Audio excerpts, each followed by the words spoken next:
नमस्कार दोस्तों, स्वागत है आपका आज की बेहद बड़ी और ज़रूरी खबरों में। लेकिन खबर में आगे बढ़ने से पहले अगर आप भी गरीबों की मदद में उतरी कांग्रेस पार्टी का समर्थन करते हैं तो आप अभी इस वीडियो को लाइक कीजिए और इस लाल बटन को दबाकर चैनल को फ्री में सब्सक्राइब करके घंटी बजाइए और कमेंट में लिखें जय हिंद।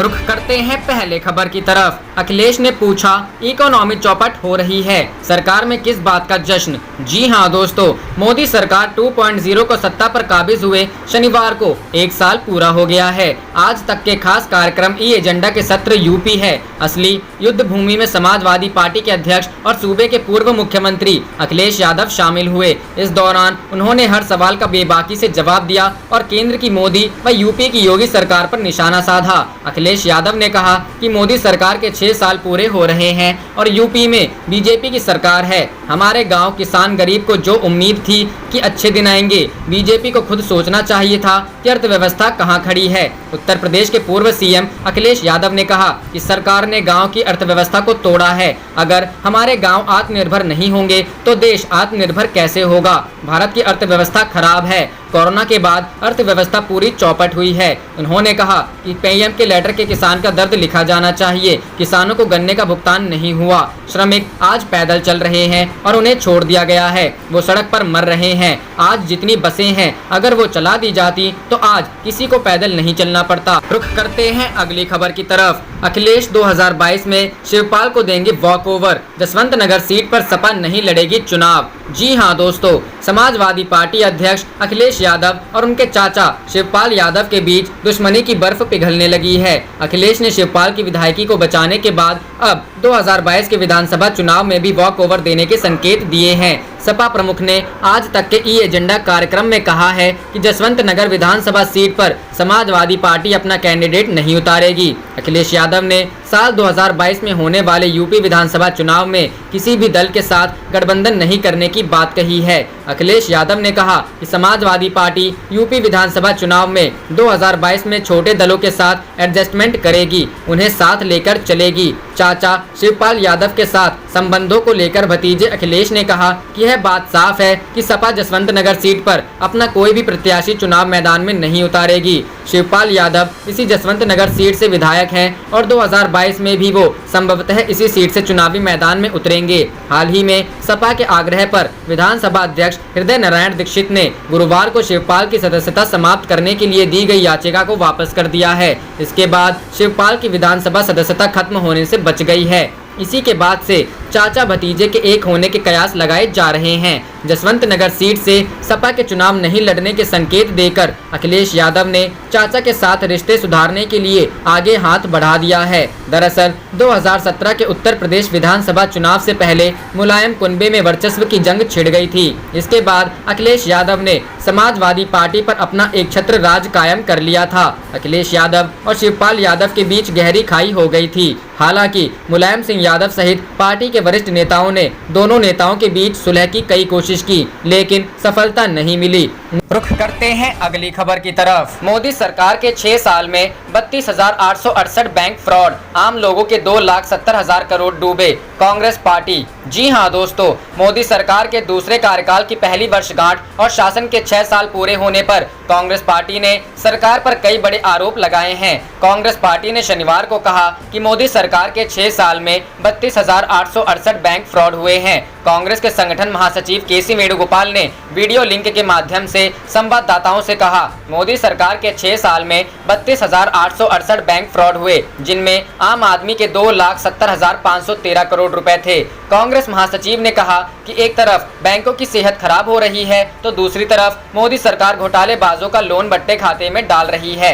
वेणुगोपाल ने कहा, मोदी सरकार के 6 साल में बैंकों की दबाव वाली संपत्ति 16,50,000 करोड़ तक पहुंच गई और एनपीए 423% बढ़ गया। मोदी सरकार ने 6 साल में बैंक धोखाधड़ी करने वालों के 6,66,000 करोड़ रुपए बट्टे खाते में डाल दिए। उन्होंने कहा, सबसे आश्चर्यजनक खुलासा 24 अप्रैल 2020 को आरटीआई के तहत मिले जवाब में हुआ।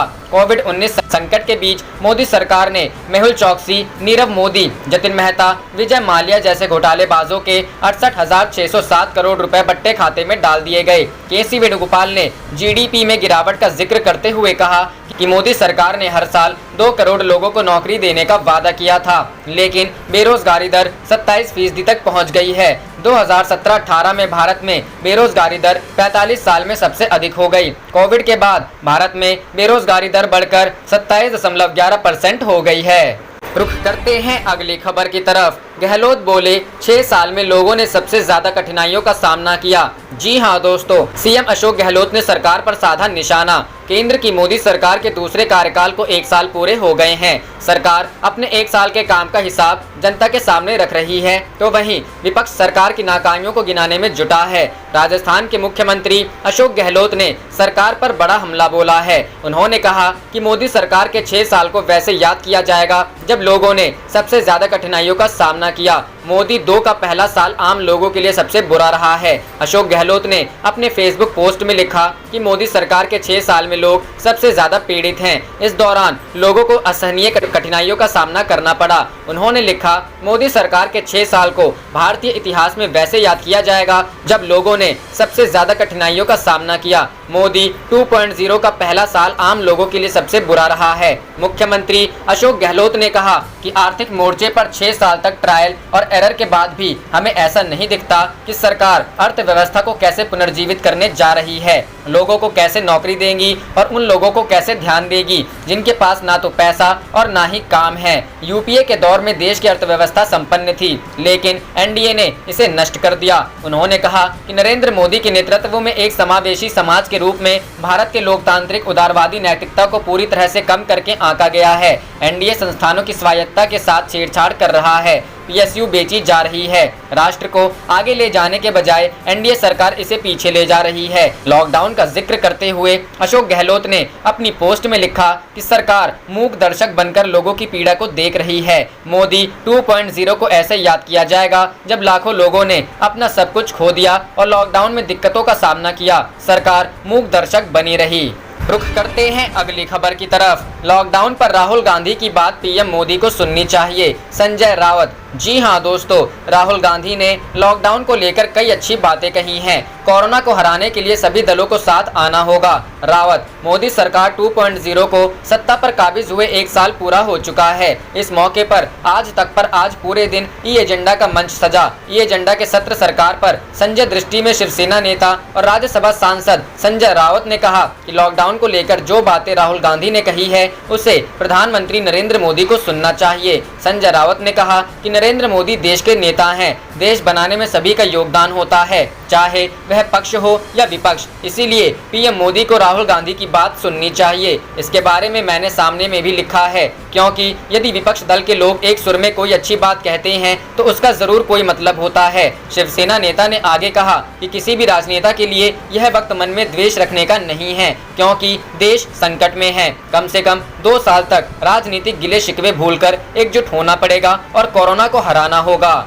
रुख करते हैं अगली खबर की तरफ। हमारे प्रधानमंत्री अपना मूड देश को नहीं ट्रंप को बताते हैं, ओवैसी। जी हां दोस्तों, पीएम मोदी पर ओवैसी ने साधा निशाना। ई एजेंडा में शामिल हुए असदुद्दीन ओवैसी, मोदी सरकार 2.0 का 1 साल पूरा हो चुका है। इस मौके पर आयोजित आज तक के खास कार्यक्रम ई एजेंडा में ऑल इंडिया मजलिस इत्तेहादुल मुस्लिमीन प्रमुख और हैदराबाद से सांसद असदुद्दीन ओवैसी ने शिरकत की। इस दौरान ओवैसी ने प्रधानमंत्री नरेंद्र मोदी पर भी निशाना साधा। आज तक के ई एजेंडा में असदुद्दीन ओवैसी ने कहा कि जम्मू कश्मीर से अनुच्छेद 370 को हटा दिया जाता है। जम्मू कश्मीर और लद्दाख को अलग केंद्र शासित प्रदेश के रूप में दर्जा दिया जाता है। वहीं लद्दाख में सीमा पर चीन घुस जाता है। लद्दाख में कई किलोमीटर की सीमा पर चीन कब्जा करके बैठा है और बीजेपी खामोश है। ई एजेंडा, अगर 370 हटाना सही तो कश्मीर में क्यों शहीद हो रहे बड़े अफसर? ओवैसी ने कहा कि अगर आज मोदी सरकार चीन से बात कर रही है तो बताइए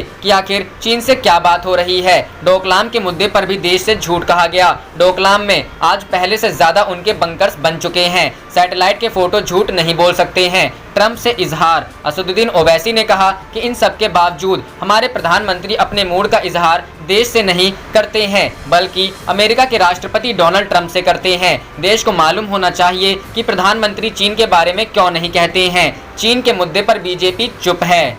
रुख करते हैं अगली खबर की तरफ। प्रधानमंत्री को रेल मंत्री से मंत्रालय वापस लेना चाहिए, गहलोत का गोयल पर निशाना। जी हां दोस्तों, राजस्थान के मुख्यमंत्री अशोक गहलोत ने लॉकडाउन में फंसे श्रमिकों को उनके गृह स्थान पर पहुंचाने के लिए शुरू की गई श्रमिक विशेष ट्रेनों की लेट लतीफी को लेकर शनिवार को रेल मंत्री पीयूष गोयल पर निशाना साधा और प्रधानमंत्री को गोयल से उनका मंत्रालय लेने की सलाह दी। गहलोत के अनुसार भारतीय रेलवे में इस तरह की अव्यवस्था कभी देखने सुनने को नहीं मिली। गहलोत ने ट्वीट किया, कम से कम 40 श्रमिक स्पेशल ट्रेन देरी से पहुंची। एक ट्रेन को अपने गंतव्य तक पहुंचने में ही 9 दिन लग गए। उन्होंने आगे लिखा है, मेरा प्रधानमंत्री को सुझाव है कि गोयल को बिना मंत्रालय का मंत्री बना दिया जाए, क्योंकि हमने भारतीय रेलवे में इस तरह की अव्यवस्था अब तक कभी नहीं सुनी। उन्हें गोयल को केवल भाजपा के लिए धन जुटाने पर ध्यान केंद्रित करने दिया जाए। आप देख रहे थे आपका अपना चैनल जय हिंद जय भारत।